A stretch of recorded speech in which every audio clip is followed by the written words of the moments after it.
You're here! Rabbi, let's start!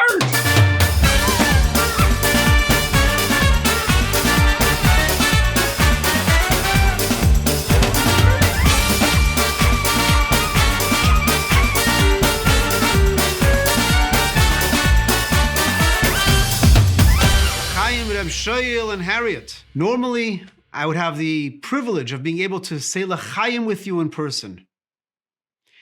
This year, we're doing it virtually. As this year, we were able to find different ways, creative ways, of being able to remain open. But thanks to you, we were able to make this happen. I came across this email. Rabbi and Rivki, very happy Wendy and I stopped in last summer. Look forward to many years. Please let me know if I can be of any help. The Price family. The first email I got from them in the summer of 2007, they were looking for programming for their children. And our whole theme is about opening up, bringing opportunities to others. What greater couple can we honor and can stand out as Richard and Wendy Price, who are always open. This was reflected in their very first communication. How can we be of any help? I had trepidation about going up on stage and making a speech, but it would have been a challenge that I would have liked to have had. So, as we emerge slowly from this time spent separate, I look forward to celebrating many happy occasions and raising a glass, l'chaim. And now, let me share with you some stories of how together we were able to remain open safely this year. Yeah, I'm looking for one. All right. Should I just like hide it in my pocket? We're gonna start on the muscle cream that you can put on. Drop it on the floor. All right, so What I have to say? you can just say, like, what's your name? My name is Taba. My last name is Kalusetzky. I come here to United States, and after 2 months, I go to work, and I make a life. My name is Wendy Price. I live in Wilmette. We have 3 kids. And we have a family shoe business. How far you want me to go back? All right, my friends, put your arm over your friend's shoulder. I was in Brooklyn for the International Shabbaton.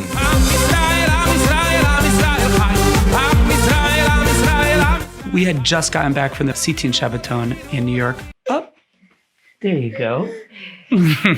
And this little kiddo was about 4 weeks old, and we had heard, talk about what was going on overseas and masks in China, and we weren't really sure. But then classes are canceled today in Wilmette. CBS 2's Eric Cox reports that a student came into contact with someone who tested positive. And then they were like, we're just gonna shut down the school. And I was like, cool, it's just gonna be for 2 weeks, whatever. Now I have to manage myself as well as the 2 kids working remotely. I was going to be very isolated in my home with my kids for an unknown amount of time. We didn't understand what was happening at that moment, let alone what's going to be happening in the future. One issue that we had was our middle child has autism, and all of a sudden you don't have that routine anymore. It's a challenge, it's hard. No one really knew what was going to happen then. So our very first, thing we had to figure out is like, how are we going to pull off Hebrew school? It's in 24 hours. We just saw that the Ramona district shut down, so there's no way that we could be open. We were supposed to have a birthday celebration. We were going to sponsor a kiddish. And that would have been on March 14th. And the rabbi wanted to go ahead, and then he wanted to go ahead, and of course he never wants to back off. Breaking news tonight, the coronavirus forcing millions more Americans into virtual lockdown. Over 75 million people in New York, California, Illinois, and Connecticut ordered to stay at home. The Jewish religion says that conserving health is the most important thing. So if the pandemic will say that we couldn't have 10 people, let's say, for a minyan, I think we should not do it. Everyone realized we had to close down. And so eerily, everything stopped. Everything became silent. What was once a center filled with children running around, young and old gathering together, schmoozing, camaraderie, everything came to a screeching halt.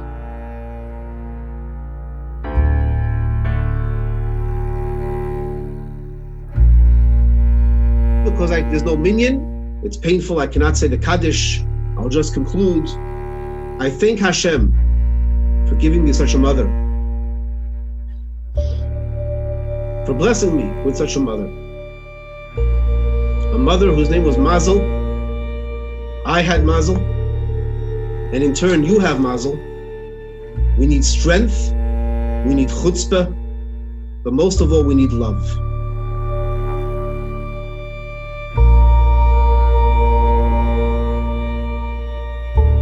It's interesting, when you first start in Chabad, you can't talk to these people for more than 5 minutes without hearing the Rebbe. What's going on? But after a while, and now I feel this way, after a while you start to realize that this man was so brilliant and so caring that you start to understand it. And now it doesn't make the slightest, I hear it and I say, yeah. The Rebbe taught us that there's no such thing as a setback. It's just a different opportunity. How can we stand up to the occasion? Once a week we have Shabbat, where we stop everything. We focus now, what is really truly meaningful in my life? This is our center. When I have a strong center, I can then reemerge into the rest of the week and go about doing business with greater meaning and purpose. So it seemed like this was an opportunity during the beginning of COVID. This is like a major Shabbat.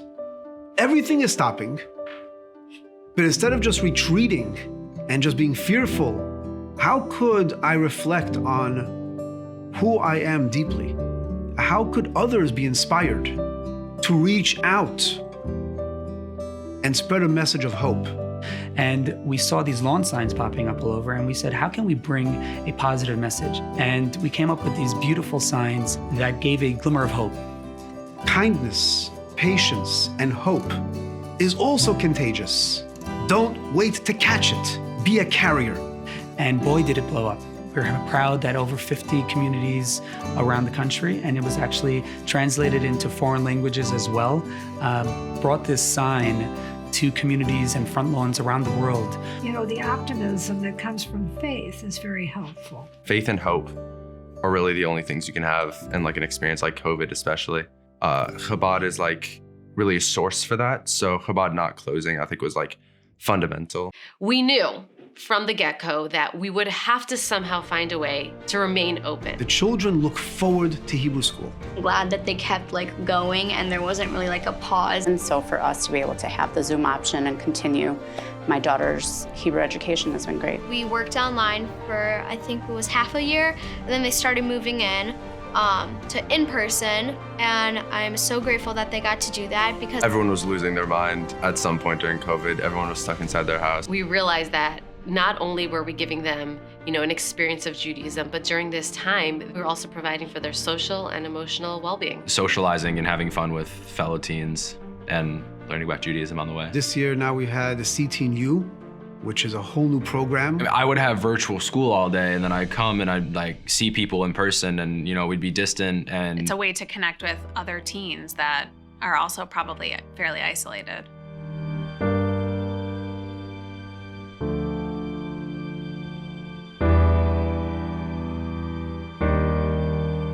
Alone in house, 24 hours. I mean, our primary concern at that point was the elderly and people that were homebound and just making sure that people were being looked out for. So I became part of their Chabad squad or their mitzvah team, helping provide food to those who need it. During this time, if I don't have these people, I will die. They help me a lot. A lot of people my age, where they stay alone, maybe they cannot survive. I survive. See, God help me. Rivke, many times she say, I will drive you. I stay 3-4 hours for me, like an old lady. It's amazing. I have a home where I can go. The first holiday hit by the pandemic was Pesach.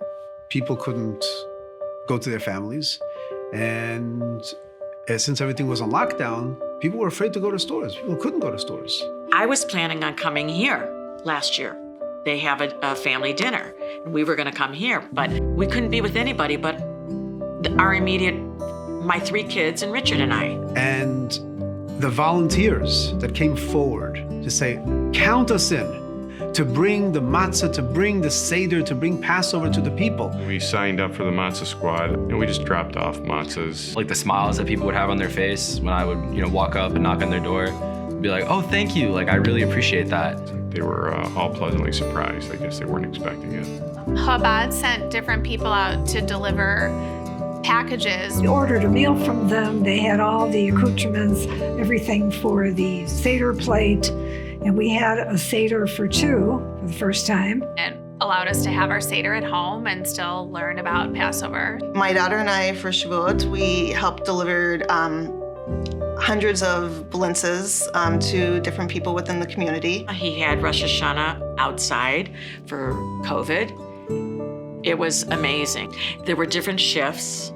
They only could have so many people under that tent. His sermon, I don't even remember what his sermon was. You'd have to ask him. We know that we had a sukkah here, that the rabbi had built one. And we drove down to just go stand in the sukkah. And as we were driving in, Rabbi Flinkenstein was leaving. This was when it was empty. We were the only people in the sukkah. It must have been about 3 o'clock. And suddenly Rabbi Flinkenstein returns to the sukkah with us. And now the 3 of us are in the sukkah. And the rabbi says, wait a minute. And he runs and he gets the lulav. And he comes back with it. And now we're in this. And this was literally the first person other than Sharon that I'd been in proximity with since the lockdown. And the next thing I know, we're singing and praying and dancing and having a glorious time in the sukkah with the rabbi. We thought by Hanukkah, this will be over. As we got closer to Hanukkah, we realized it's not going to be over by Hanukkah. So what do? We think outside our 4 walls. We open up our parking lot and we have events. And using a funeral home, which is an unusual setting for something happy, is amazing. During our Hanukkah event, people registered online to have spaces. And we actually had 2 events because the first one was completely sold out. There was games being played. And really lifted everyone's spirits, honking away, flashing their lights. We even had, during Purim, another event, which was amazing. We really had to get creative in making it fun and festive, and how are we gonna see your costumes from the car? So we invited everyone to dress up your car. Don't just dress up yourself, dress up your cars. And it ended off with this awesome laser light show with this incredible music that really got everyone vibing. All through the efforts of Chabad and us at Weinstein and Pizer. Our #1 priority was to keep our children safe, but yet able to experience the holidays. My wife passed away just a month or 2 before the pandemic started. So I spent a lot of time by myself. Participating in these virtual programs have been really very helpful. From a distance, you can kind of still learn and still have that connection. Always something every week. My wife will tease me as to what class do you have tonight, because I study Talmud on Monday night now over Zoom, and Tuesday night is Torah studies with Rabbi Moshe, and then every morning at 9 a.m., and then the JLI classes on Sundays. And the JLI courses gives you an insight into Judaism, its practice, and its history that I never got anyplace else. I took some classes and I participated in some daily prayers. It became 10 times better because my father joined the Zoom, and so we had 2 generations on the Zoom, and for me to spend time with my dad has been invaluable to me. This probably you won't put on camera, but I'm not a big Zoomer. I've learned with Rabbi Moshe at a social distance outside. To be outside and learning Torah is spectacular.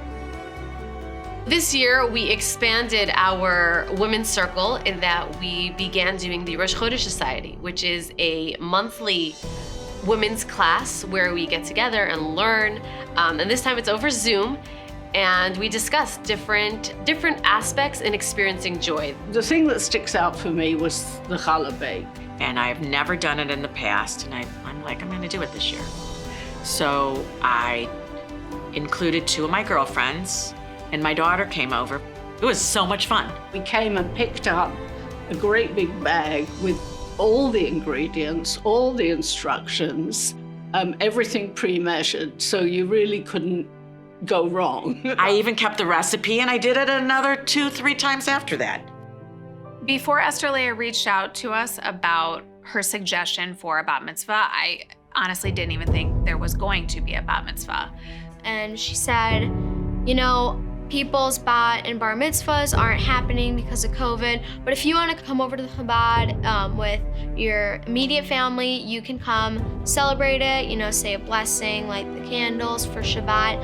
And my mom brought the idea up to me, and I was so happy that it was something we were able to do. And it was one of the best experiences of my life. Even a pandemic kept Chabad always open, and that was a blessing for us. Not just the fact that they're always open. What I have really gravitated towards is they don't judge anyone, and they are truly, they welcome everybody. No matter how you look, no matter how you are, they just want you to be there. Growing up in a traditional environment, you would maybe shake the rabbi's hand, but that was it.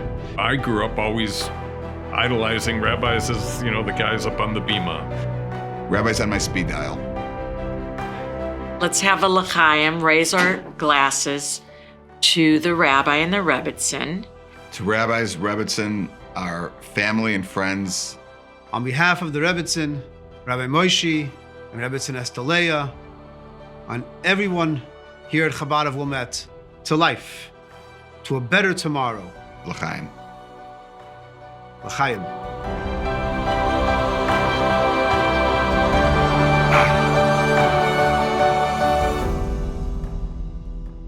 It's thanks to my mother and credit to my mother that I am who I am. Her qualities was one of love. She was also endowed with Yiddish chutzpah. When she saw something, she didn't say something, she did something. But most of all, she cared. She cared very much. She cared for every person's needle, every person's detail. She had an enjoyment and a deep pleasure being able to do someone else a favor and bring joy to another person.